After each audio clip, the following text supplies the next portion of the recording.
And while we stay with these pictures, of course, let's bring in Kate Williams, a royal historian, who joins us in the studio. Hi.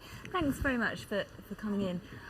Lovely to watch Her Majesty and Prince Philip there, because a serious moment this morning, and not uncontroversial meeting that we'll talk about in a little while, but this now very much part of the Jubilee celebrations again. Yes, absolutely. And as Andy was saying, some years ago it would have seemed unbelievable that she'll be on this open-top vehicle. Of course, when she visited in 1977 in her Silver Jubilee, that was when she didn't stay a night in Northern Ireland. She stayed offshore and was helicoptered in because security threats were just too great. So here we are, these smiling crowds, lovely pictures, the Queen looking so happy. And it's really important to think about this because the eyes of the world are still on her. The Diamond Jubilee bonanza was only just a few weeks ago, and one of the first places she visits is Northern Ireland. It's a very significant meeting, and of course we had this absolutely crucial handshake this morning, which really does suggest a new future for Northern Ireland. And what were your thoughts when you saw that handshake take place? Well, I thought it's a big move. I mean, it's a big step that the invitation was offered, and it was a big step that Sinn Féin agreed to come, that Martin McGuinness agreed. The suggestion was made that perhaps they might meet last year, and Sinn Féin said, no, I think that's a bit too early, I don't want that to happen. This year they've changed their mind, and last year, of course, when the Queen visited Ireland, she made quite a few important concessions. She laid a wreath in the Garden of Remembrance for those who'd lost their lives fighting for Irish independence, and there was a really important speech in Dublin Castle in which she said there are things we should have done differently and things we should have done never have done at all. So she is saying, we have made a lot of mistakes, the British Crown have made mistakes, the governments have made mistakes on both sides, and it's time really to look forward to a new Northern Ireland. And of course, so many people have lost their friends, their lovers, their relations in the Troubles, and she too has lost her cousin, her beloved cousin, Lord Mountbatten, in 1979. Because she was there, of course, as monarch, shaking the hand of the Republican, but this is something that was not unpersonal to her. And also, it'd be good to get your thoughts on how you saw Prince Philip, because Martin McGuinness did sort of try and speak to him, and he moved on quite swiftly. Yes, well, Prince Philip was particularly fond of Lord Mountbatten. Lord Mountbatten was killed in 1979 in a bomb, and some members of his party and his grandson was killed. He was Prince Philip's uncle and Queen Elizabeth's cousin, and he was not just a random relation. He was really important to both of them. He is credited with pushing them together, with matchmaking Elizabeth and Philip, and certainly they obviously fell in love with each other, but he was always there pushing the movement forward, pushing the marriage forward. And he essentially was Philip's foster father in England, because Philip's parents lived abroad and they were really, well, not very responsible, we might say.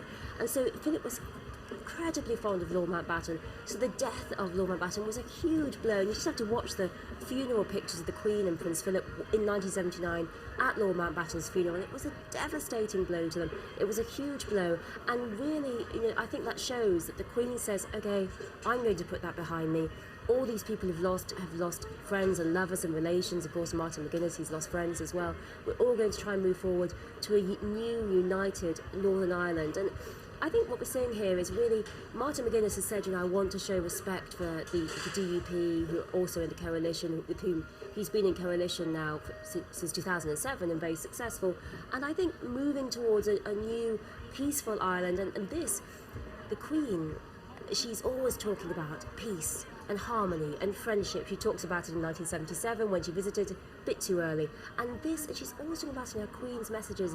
And the idea, I think, to her, that perhaps she has helped to push forward the friendship, push forward the rule of harmony and friendship in Northern Ireland, will be a great moment for her. And she can really look back on this when she looks back on her reign with pride, and this is what future historians will look back on, I think. Yeah, so a significant moment, as discussed throughout the day, in terms of the Northern Ireland peace process. But in terms of the impact on the monarchy itself, we see this resurgence with the younger royals nowadays, since, of course, that wonderful royal wedding.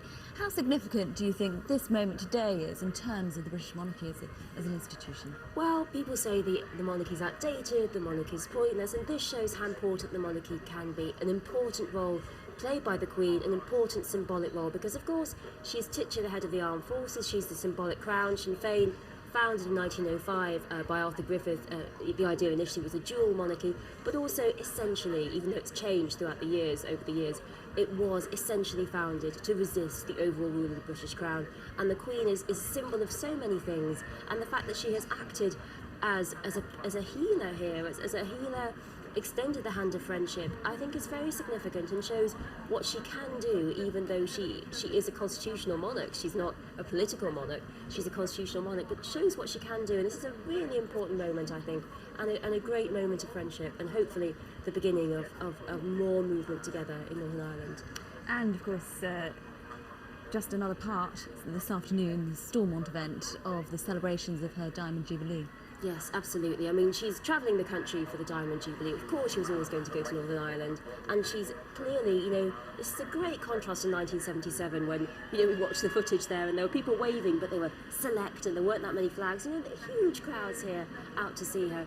I think in 1977 we would never have thought that things would change so much, and I think it's a great credit to all those politicians, everyone in Northern Ireland, and of course the Queen herself, how things have changed. And in terms of the Diamond Jubilee celebrations, we had that huge weekend, of course, with the river pageant and the memorial service.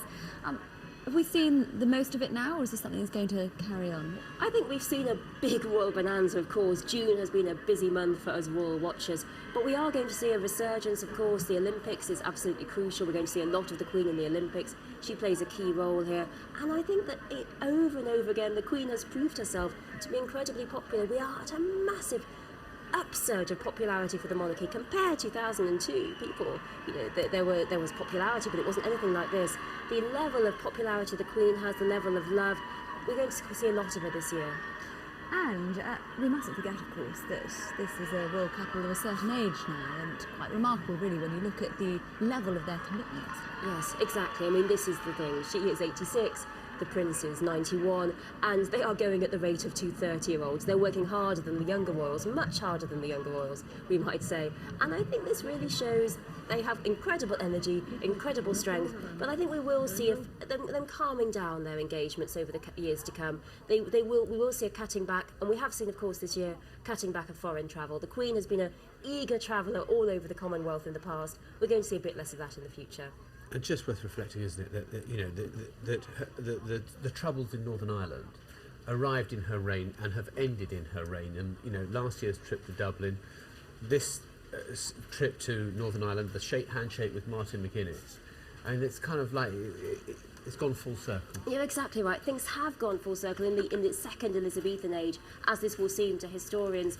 They will look back, and Northern Ireland and Ireland will be a crucial part of study when we're looking at the United Kingdom in British history, and Elizabeth will be absolutely vital in the centre of it. And I think she can look back, in years to come and feel very proud of what she's done today and her efforts and the efforts towards peace made by previous governments and made by the government themselves. And it really shows, I think, how the Queen, even though in Northern Ireland, when many people still don't want her there, people have said they don't want her to come and visit, there are some who don't, she has created understanding between people. Yeah, and because we always talk about she's a symbolic head of state, actually, she engaged in real politics last year when she went to Dublin to the Garden of Remembrance and all that. Yeah, so when the Queen says it, people take a lot of notice. When the Queen goes to the Garden of Remembrance, when she lays down a wreath to those who've lost their lives fighting for Irish independence, it's important. The eyes of the world's media are on her, and it really shows, I think, that she's saying it is time to forget the hardships, the miseries, the pain, the bereavements we've all had, and try and look forward to the 21st century.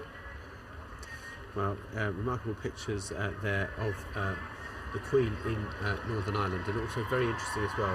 I don't know whether you picked up on that line of the commentary as well, and not just the loyalist community turning out to wave. Yes, I mean, this is a great difference to visits we've seen before. There are huge amounts of people there, loyalists and Republicans. She has gained a huge amount of popularity in Britain, a huge amount of popularity in England, Scotland and Wales, and a huge amount of popularity in Northern Ireland. People really respect her. Yeah, and it's funny, isn't it? Because the Queen must have to watch and look and observe so much that she must feel pretty neutral about. And you'd imagine she has developed the most perfect poker face. And there are times when you can equally sense, though, that she's having a good time and enjoying something. Yes. And there are times when and this trip to Northern Ireland, and equally the trip to Dublin last year, you really did sense she was kind of relishing. You're absolutely right. I mean, she was the first monarch to visit Ireland since George V. I mean, it's been a long time. And also, the Queen she really has always hoped for peace. And you just watch her in 1977. She's talking about in 1977 when she visits after the Silver Jubilee. She's talking about the hope for peace and the hope for harmony. Well, we didn't see it then. Things just got more and more intense. And of course, on that day, there was a Queen death march, which they said the Queen is causing death. This isn't happening today. That was 30 years ago, and it's completely different now. Things are, and I think this is what's making her so pleased, so happy that things have changed and things have improved, and people in Northern Ireland can live without fear. Okay, we must leave it there. Grateful to you. Thank you so much Thanks for coming in. being with us this afternoon. Thank you. You.